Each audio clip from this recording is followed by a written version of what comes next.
Selamat datang di channel Cerita Cinta, channelnya Cerita Cinta Romantis. Sebelum lanjut, mohon dukungannya dengan like dan subscribe dulu. Ternyata aku anak orang kaya. Bagian 78. Memangnya kamu berani? Kamu seharusnya tahu ini melanggar hukum, kan? Ethan sangat ketakutan hingga jantungnya berdegup semakin kencang. Anak ini sungguh kejam sekali. Kita lihat saja, kata Erwin, dan menusuk di dekat selangkangannya dengan belati itu. Ethan ketakutan dan ingin melarikan diri, tetapi ditekan oleh Erwin dan membuatnya tidak bisa bergerak. Akan kubilang, kamu hentikan itu. Ethan gemetar ketakutan. Anak ini sungguh kejam. Belati itu baru saja menembus celananya. Untung saja dia memohon belas kasihan tepat waktu. Jika tidak, belati itu pasti sudah menusuk lebih dalam. Dan melihat ini, Ethan terus berkeringat dingin. Buka mulut. Kalau kamu jujur dan bantu aku lakukan sesuatu, mungkin aku akan menghadiahimu, yang tentunya lebih banyak dari apa yang kamu dapatkan dari William. Erwin tersenyum ringan di sudut mulutnya. Ternyata mengancam seorang pria itu sederhana. Seperti rata-rata pria itu tidak ingin kehilangan yang di bawah sana. Erwin baru menyadari kalau trik ini sangat praktis dan menarik. Jika tahu lebih awal, dia pasti akan menggunakannya untuk menginterogasi pemimpin perampok kemarin malam. Dan mungkin saja informasi Bang Ivan akan terbongkar di tempat. Orang yang bernama Kaidan yang menyuruhku. Dia tadi datang ke kantorku dan bilang mau minta tanda tangan Nona di lembar kertas kosong itu. Aku benar-benar tidak tahu tujuannya untuk apa, kata Ethan sambil menggelengkan kepalanya. Erwin meliriknya dan merasa bahwa ucapannya sepertinya benar. Jadi dia tidak bertanya lagi. Siapa Kaidan? Kaidan itu asisten William. Ternyata memang benar. William adalah dalangnya. Erwin mengerutkan keningnya. William begitu licik. Dan ayah Lina bisa dibilang cukup hebat bisa menekannya selama ini. Tidak heran, Lukas khawatir sesuatu yang besar akan terjadi ketika dia tidak berada di perusahaan selama sehari saja. Ternyata Lukas tahu kalau William ini akan merajalela, begitu tidak ditekan. Tanda tangan di kertas putih barusan sudah menjelaskan segalanya secara tidak langsung. Untung saja Erwin menyadarinya tepat waktu. Jika tidak, Erwin dan Lina mungkin sudah terkena jebakan yang diatur oleh William.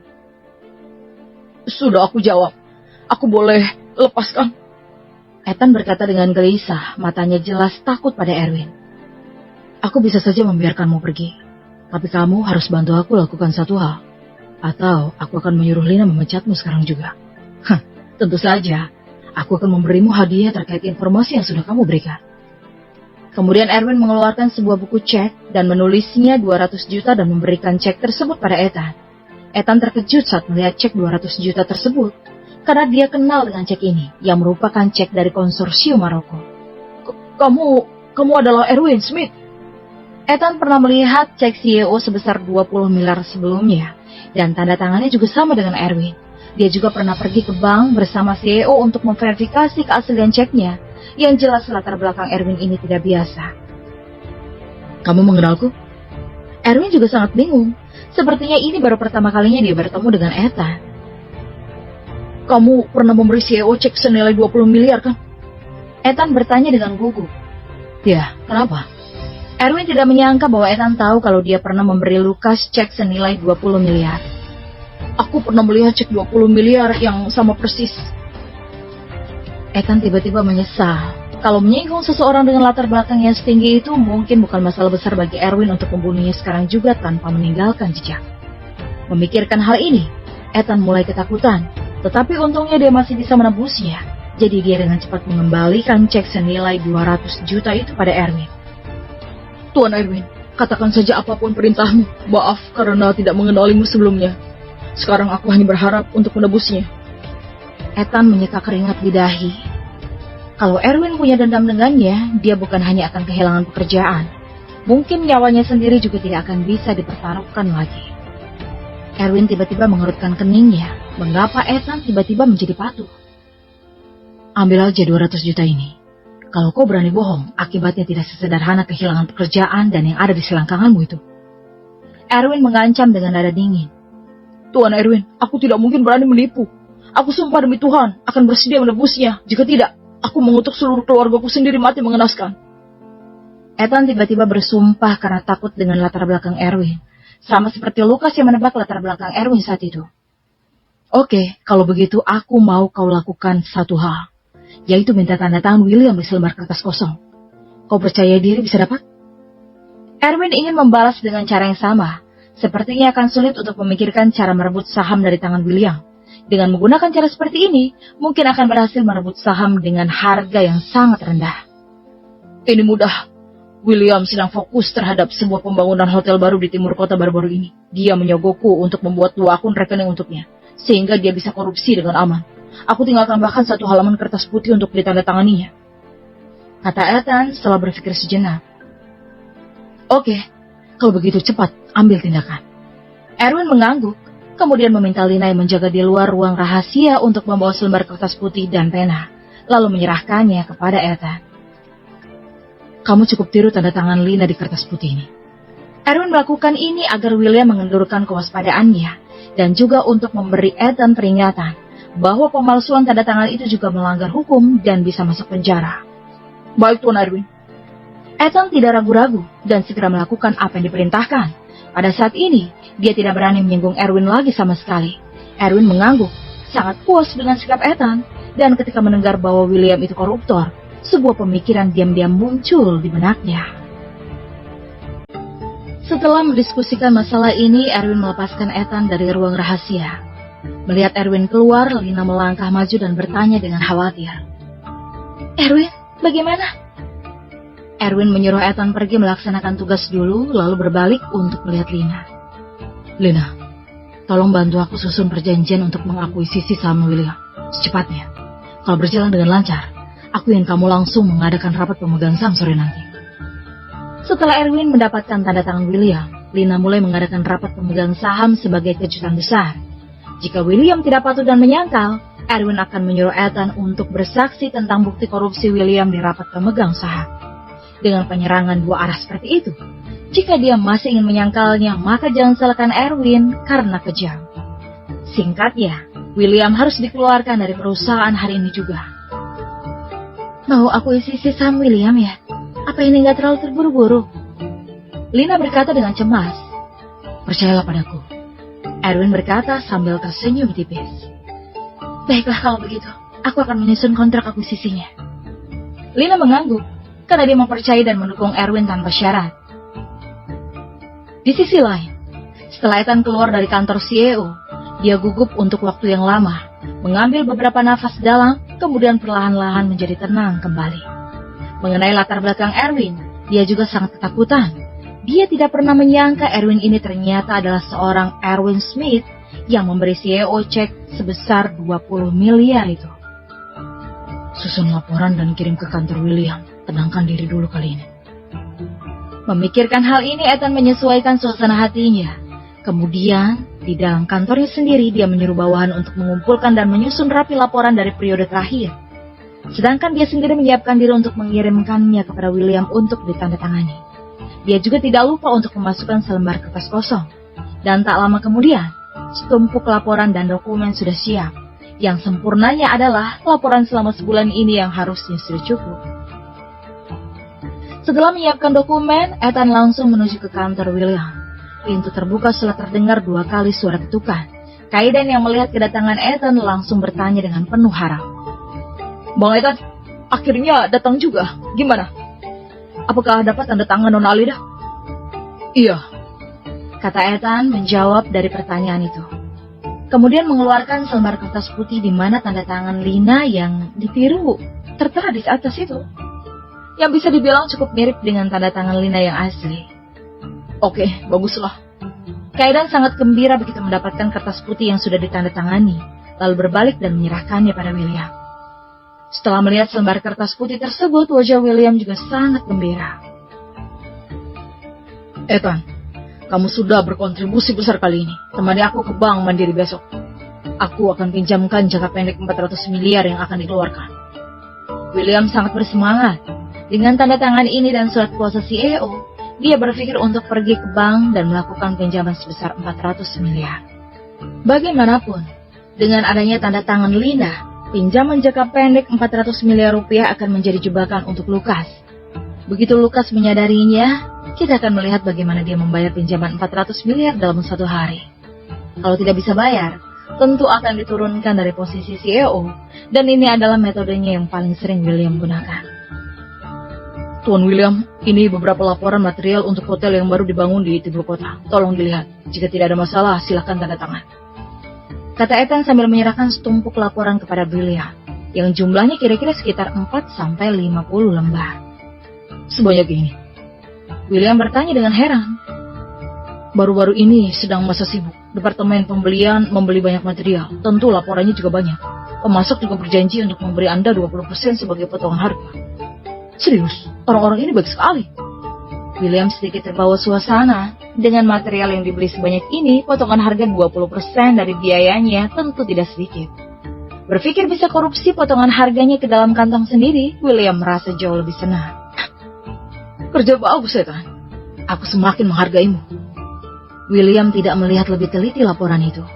Bagaimanapun, perusahaan yang bayar tidak peduli seberapa tinggi atau rendah biayanya. Selama dapat korupsi potongan harga, dia tentu menerimanya.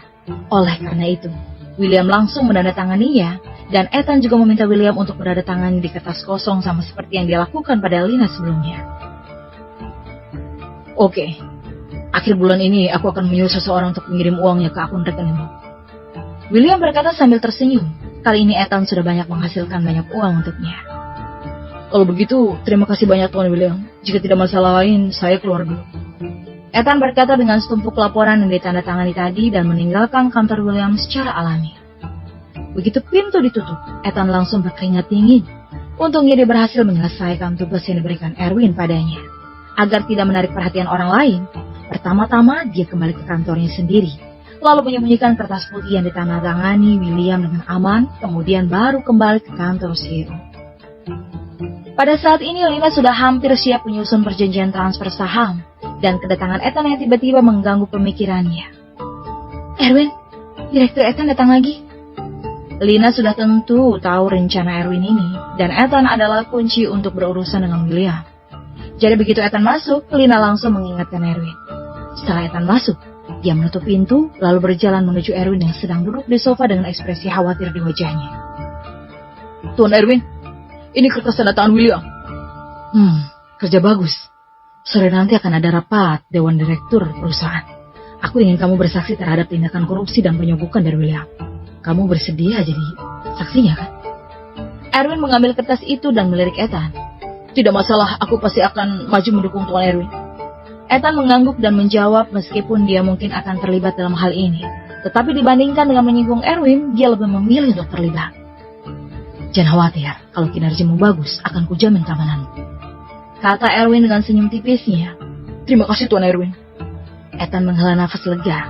Seperti yang diharapkan, mengikuti Erwin adalah jalan keluar yang benar.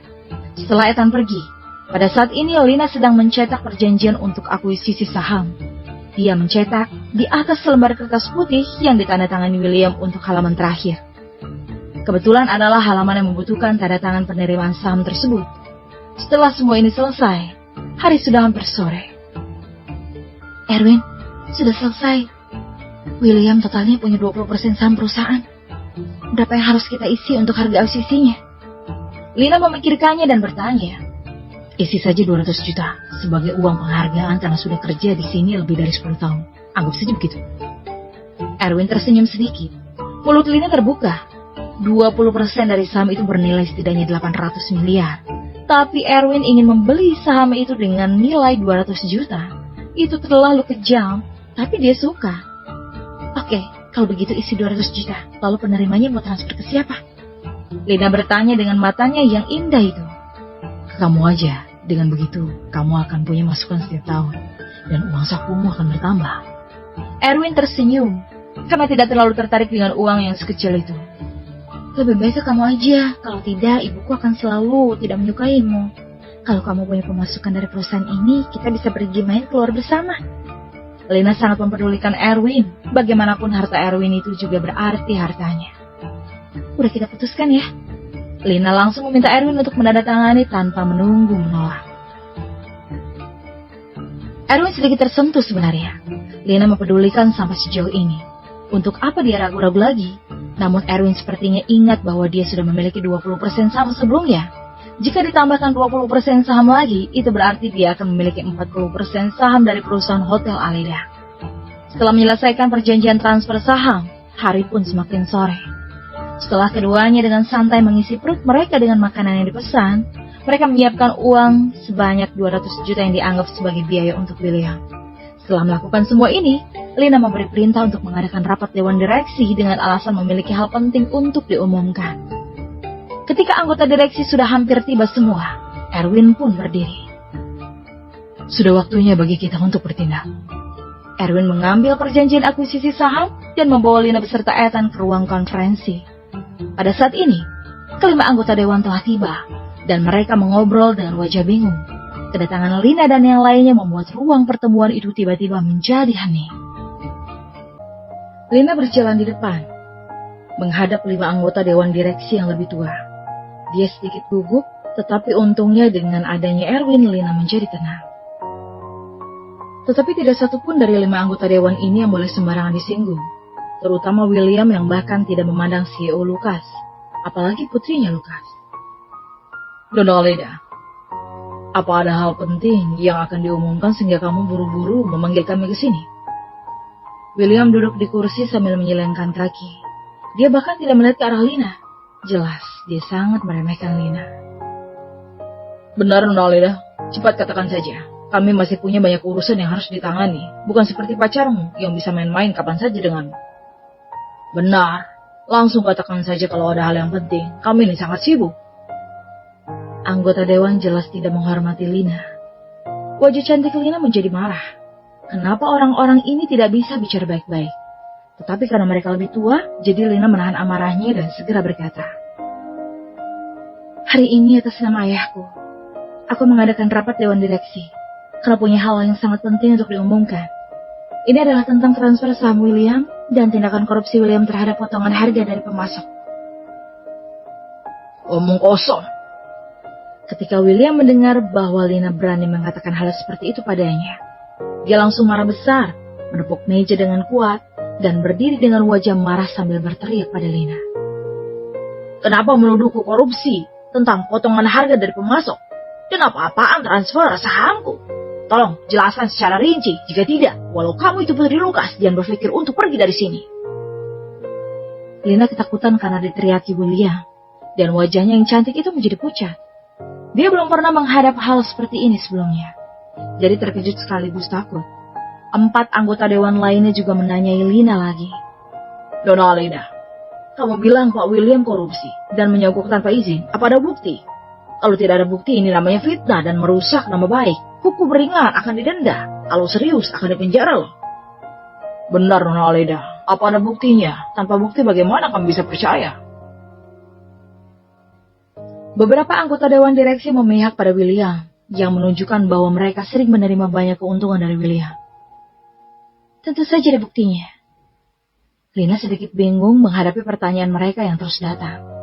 Dia wanita lemah yang tidak pernah menangani situasi seperti ini. Biasanya dia itu berurusan dengan masalah kosmetik, tas, pakaian, dan makanan enak. Dia tidak pernah menghadapi konfrontasi bisnis pusat perbelanjaan yang begitu menakutkan. Lina memandang Erwin tanpa daya. Erwin juga tahu bahwa akan sangat sulit bagi Lina menghadapi orang-orang tua berpengalaman yang tak mau kalah. Jadi dia berdiri dan berkata, tentu saja ada bukti. Mana mungkin kami asal omong.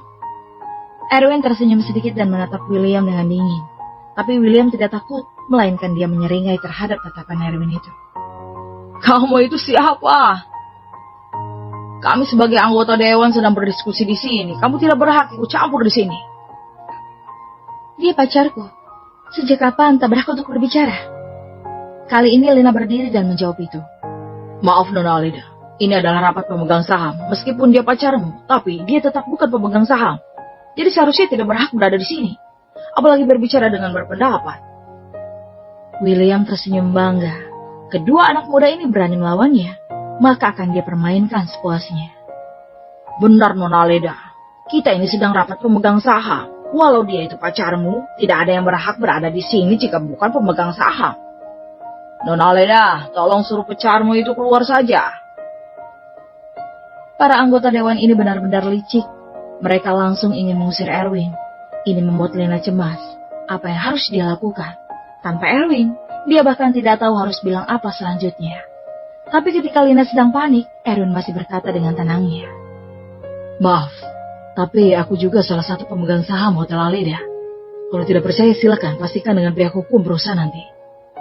Ketika kata-kata ini keluar, mereka mengejutkan semua orang yang hadir, termasuk Lina. Sejak kapan Erwin menjadi salah satu anggota dewan perusahaan ayahnya? Tentu anggota dewan lainnya sepenuhnya tidak percaya. Anak muda, menyombongkan diri itu ada batasnya. Kamu itu bukan pemegang saham perusahaan kami loh. Silakan pergi dari sini. Kata William dengan nada bercanda. Dia tidak percaya anak ini adalah salah satu pemegang saham di perusahaan ini. Karena dia tidak pernah dengar tentang hal ini sama sekali. Betul, anak muda. Bukan pemegang saham itu nggak boleh di sini loh. Pemegang saham lainnya juga mulai bercanda, benar-benar sepenuhnya membuat Erwin menjadi candaan mereka. Seperti yang kalian bilang, kalau bukan aku angkat kaki dari sini. Erwin tersenyum kecil. Ekspresinya masih tenang. Erwin diam-diam senang sudah membeli 20% saham Lukas dengan harga 400 miliar saat di pesta ulang tahun Lina. Yang awalnya cuma 200 miliar untuk 8% saham, tetapi Erwin berpikir itu terlalu rendah saat itu, dan membayar 400 miliar untuk 20% saham. Sekarang tampaknya investasi asal-asalan pada waktu itu justru menjadikan hak untuk berpendapat hari ini. Jika tidak, dia mungkin sudah dikeluarkan dari sini. Apalagi ingin menjatuhkan William. Oke, panggillah si Darius, staf hukum perusahaan ke sini. William langsung menyuruh seseorang untuk memanggil staf hukum perusahaan. Beberapa anggota dewan lainnya juga menggelengkan kepala pada Erwin. Pemuda ini ingin sok pahlawan di depan pacarnya agar bisa dimaklumi. Tapi juga tergantung situasi. Erwin, apa yang harus kulakukan? Lina juga sedikit khawatir. Kalau tahu dari awal, dia pasti meminta ayahnya memindahkan sedikit saham kepada Erwin. Sehingga Erwin memiliki hak untuk berpendapat. Jangan khawatir, biar kutangani. Erwin berbisik dengan lembut di telinga Lina. Meskipun Erwin berkata demikian, tetapi Lina tetap saja khawatir. Kalau Erwin tidak ada di sisinya, dia tidak tahu bagaimana menghadapi para pemegang saham ini. Darius yang merupakan staf hukum perusahaan datang ke ruang konferensi dengan tas arsip. Setelah melihat kedatangan Darius, William langsung bertanya dengan tidak sabar. Darius, beritahu kita semua, apakah Erwin ini pemegang saham perusahaan kita? Ketika William berbicara, dia tampak sangat percaya diri. Termasuk pemegang saham yang lain. Mereka belum pernah mendengar tentang pemegang saham bernama Erwin Smith ini. Darius adalah pria yang berusia sekitar 40-an. Memakai kacamata bingkai emas dan terlihat sangat berdedikasi. Setelah mendorong kacamatanya, dia melihat ke arah Erwin lagi, kemudian berkata kepada William. Sebulan yang lalu, CEO diam-diam memindahkan 20% sahamnya kepada seorang pemuda bernama Erwin Smith. Ini adalah tanda tangan dan kontrak transfer saham pada waktu itu. Bisa kita lihat di sini. Sambil berbicara, Darius mengeluarkan kontrak transfer saham dari dokumen dan menyerahkannya kepada William. Hal ini mengejutkan para pemegang saham. Bagaimana mungkin? Bersama